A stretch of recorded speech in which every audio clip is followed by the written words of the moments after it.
Bonsoir à tous, bienvenue dans votre émission, votre projet pour la Réunion. On va parler on viendra sur la conscience réunionnaise à un moment ou à un autre. Parce que c'est une question qui m'a été posée et je me suis dit, je vais essayer de voir si on peut en parler. Mais avant d'arriver à là, il y a un chemin qu'on va parcourir, c'est la prise de conscience.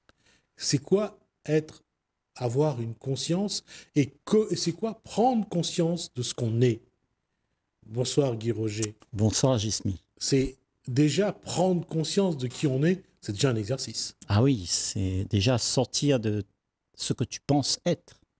Parce qu'on pense être quelqu'un. Une fois qu'on a un rôle, on croit qu'on est quelqu'un. Alors juste pour faire sourire et pour embêter Guy, c'est Descartes qui disait « je pense donc je suis ». Ah. Alors, donc c'est vrai, quand je pense que je suis ça, donc je crois que je suis ça, mais ce n'est pas une réalité vraiment.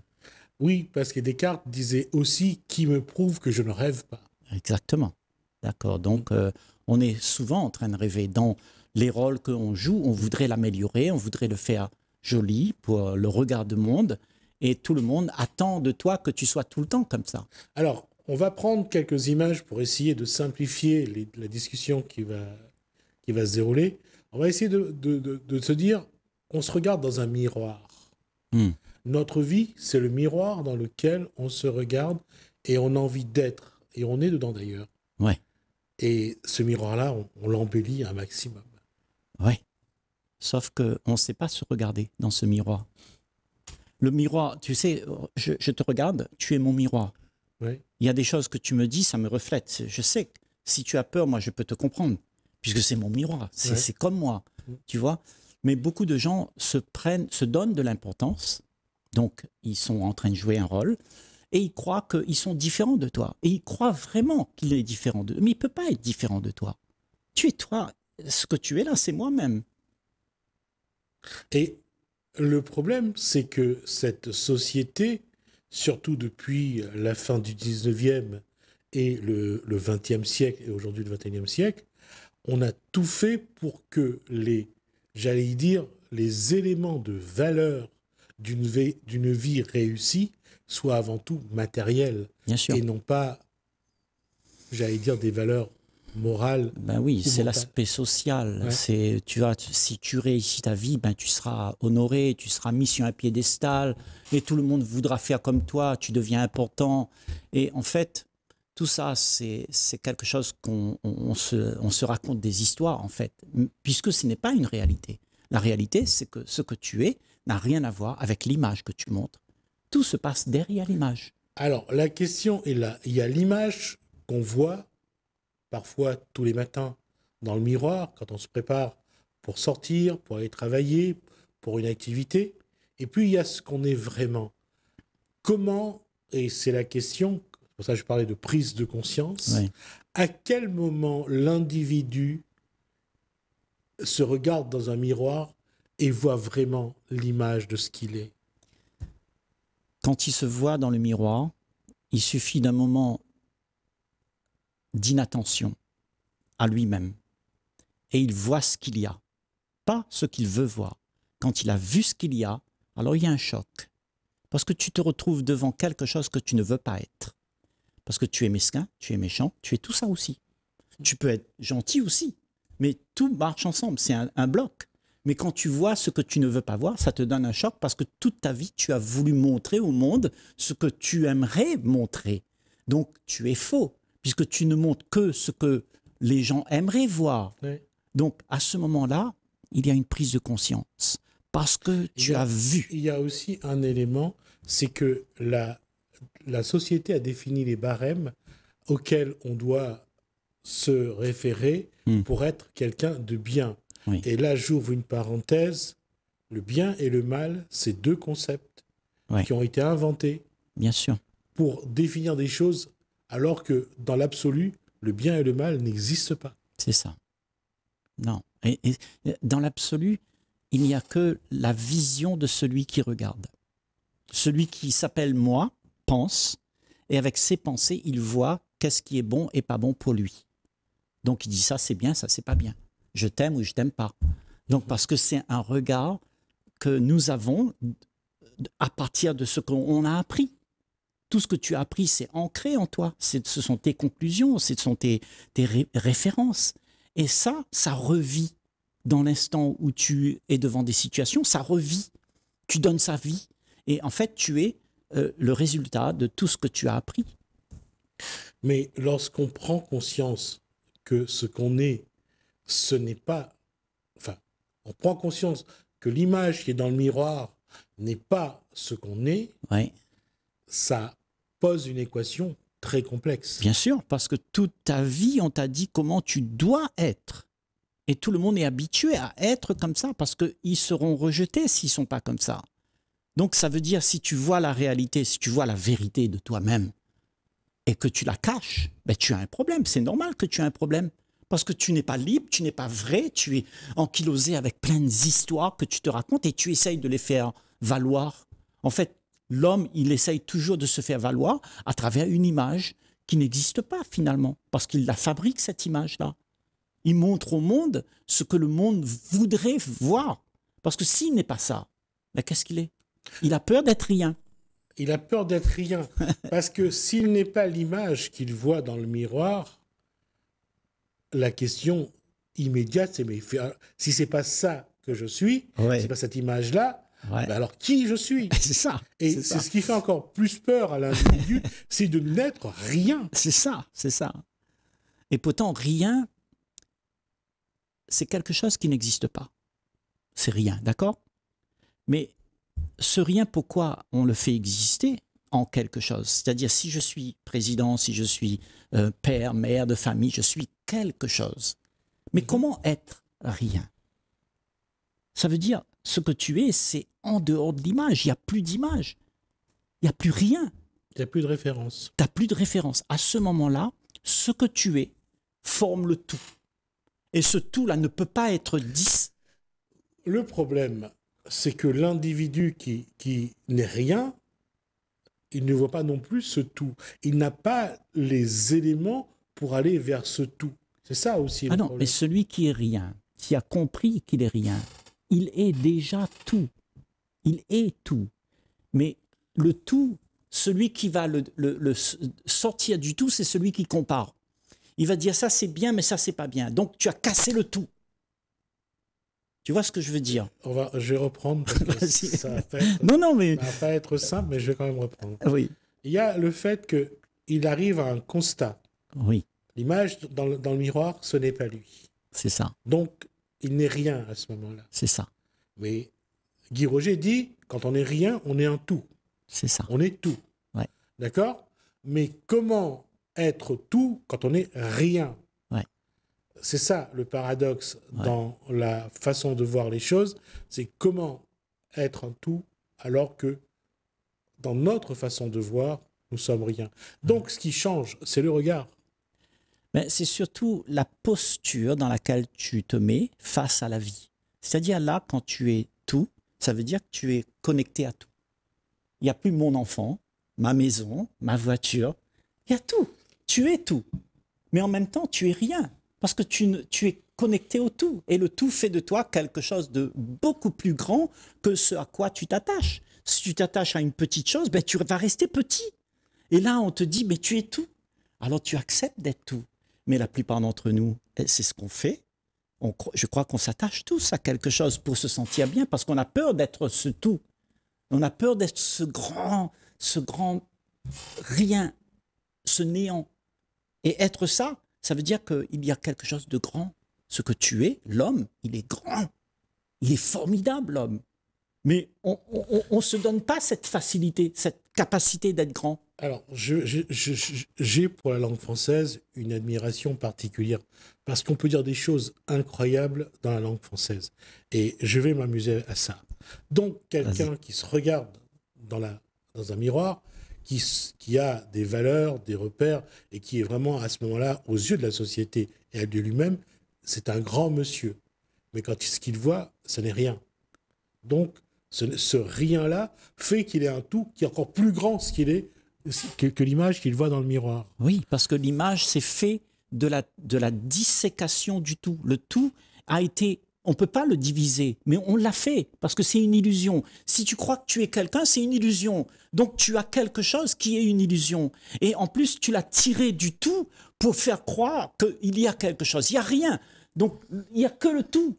Alors, ce n'est pas l'explication que j'aurais continué à développer, mais je vais quand même le dire.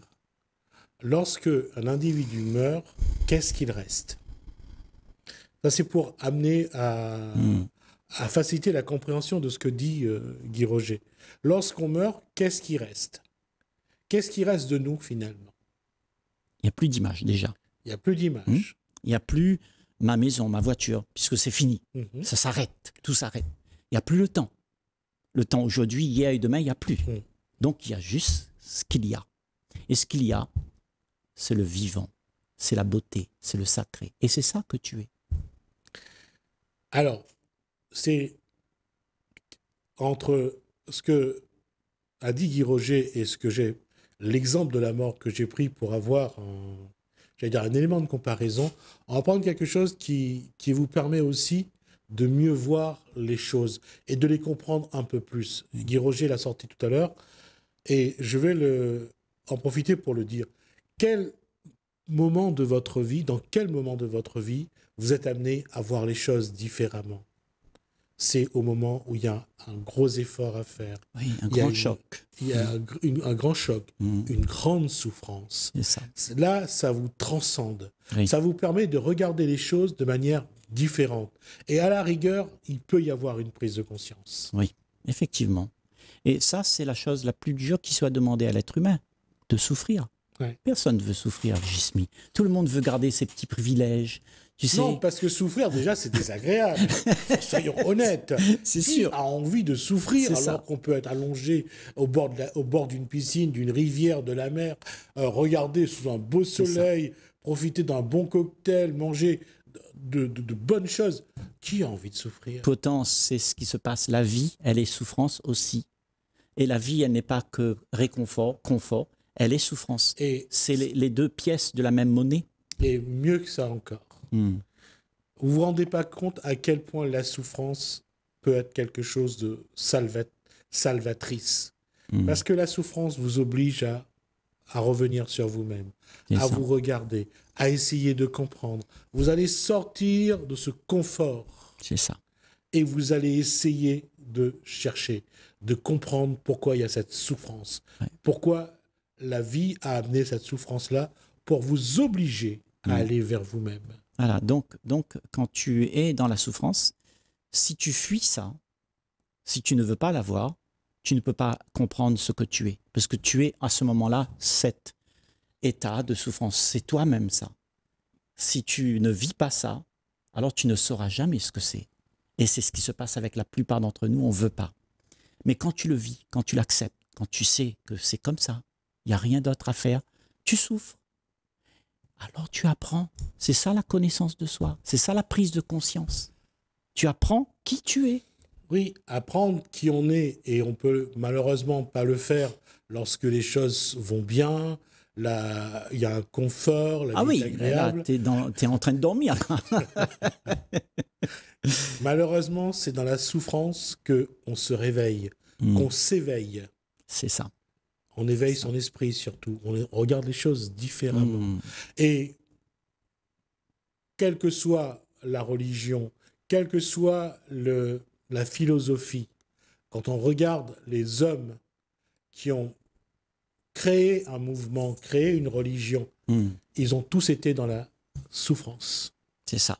Et ils ont parfois provoqué cette souffrance. Ben, de toute façon, la souffrance, elle est provoquée parce qu'il y a une résistance. On peut se le dire. Parce qu'on ne veut pas que les choses soient comme ça, donc on rêve de quelque chose d'autre. Donc le rêve que tu as, c'est de faire une vie idéale, en fait. Mais cette vie idéale, tu peux faire ce que tu veux, tu vas continuer à souffrir parce que tu vas être dans la déception, dans la frustration, parce que cet idéal n'est pas une réalité. La seule réalité qui se passe quand tu souffres, c'est ce qu'il y a à vivre. Et si on prend l'exemple de Siddhartha, du prince Siddhartha, lui, il a décidé de jeûner. il mangeait les fientes de pigeons, il buvait l'eau de pluie quand ça tombait, mais sinon, pendant des années, il est resté là, assis, et il a médité. Mm. Et jusqu'à ce qu'il atteigne un certain niveau. Certains appellent ça l'illumination, d'autres l'éveil, mais il est arrivé à un moment. Et justement, il le dit dans les livres qui lui sont dédiés et dans les films qu'on a fait sur lui, c'est de pouvoir essayer d'atténuer la souffrance humaine. C'est ça. Est-ce que je me permets de mettre un petit bémol? Ouais. Tu sais? Parce que, tu vois, la souffrance que Siddhartha a vécue, de se retirer de tout, et puis après, au bout d'un moment, après, il est arrivé à l'illumination. Moi, je dis que cette illumination-là, c'est pas quelque chose où on arrive. Il n'y a pas une évolution. Il y a quelque chose, quand tu as compris, c'est fait. Tu sais, comme quand tu vois l'histoire du Père Noël, tu connais l'histoire du Père Noël, tu rêves, hein? Mais le jour où tu apprends que c'est pas vrai, qu'est-ce qui se passe? Tu es éliminé, non? Oui. Tu es réveillé. C'est ça dans notre vie. Arrête de croire des choses qui sont pas vraies. Et c'est ça l'éveil. Tu n'as pas besoin de chercher à être éveillé pour avoir un nirvana. Ça n'existe pas, ça. Quand la vie te permet de gagner facilement de l'argent, oui. de faire de belles fêtes, d'avoir une belle famille, on finit par croire que la vie, c'est ça. Oui, c'est ça. Avant de tomber de nous, c'est ça. On finit par croire que la vie, c'est ça. Et c'est parce que tu crois que tu veux quelque chose d'autre. Donc, ta croyance, pour toi, te fait souffrir. Tu comprends? Cette croyance d'avoir une vie magnifique, ben, il faut que tu trimes, il faut que tu ailles chercher l'argent. C'est mortel, tout ça. C'est mortifère. Ouais. Tu vois? Mais le jour où tu as compris que c'est un mensonge, ben, tu es éveillé. Oui, mais le problème, encore une fois, et quand je parle de prise de conscience, c'est pourquoi nous avons besoin, et ça c'est quelque chose que je me pose toujours comme question, pourquoi nous avons besoin que la vie nous tape dessus dans des années et des années, avant qu'on puisse avoir conscience qu'on n'était pas sur le bon chemin. Tu sais, l'homme est un loup pour l'homme. Pascal. Oui, d'accord. Et ce que nous faisons de nos enfants, ben nous les éduquons comme nous savons. Donc nos enfants vont éduquer aussi leurs enfants de la même manière. Si un jour, toi et moi, on cesse de faire tout ça, juste on prend cette religieuse façon de vivre, tu sais, intègre, sans mentir, sans dire des mensonges, juste être présent, accepter les autres tels qu'ils sont, peu importe ce qu'ils te disent, ça ne te touche pas vraiment, parce que tu acceptes qu'ils sont comme ça. Ben peut-être qu'il y aura une autre façon d'aborder la vie. Et peut-être la souffrance, elle sera moindre. Parce qu'on ne résistera plus déjà. On aura la grâce d'accueillir la vie. Parce que c'est quand tu résistes à cette grâce d'accueillir la vie qu'il y a la souffrance.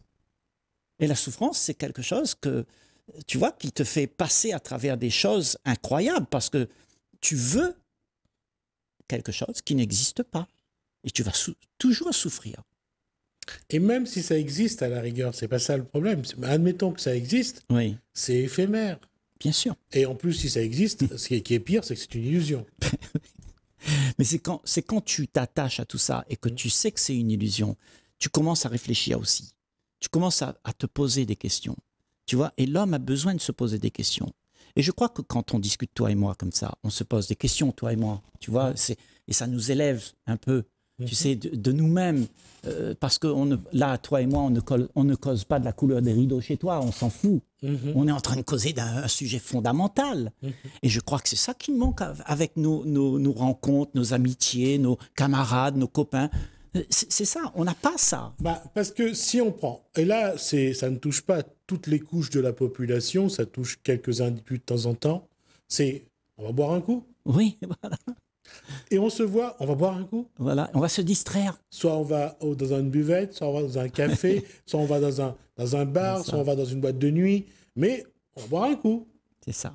Et ça se tient à ça, ce bon moment qu'on veut passer ensemble. Voilà. Mais ça, c'est éphémère, comme tu dis. Oui, c'est éphémère. Il n'y a rien dedans, c'est creux. Oui, c'est une illusion. Ouais.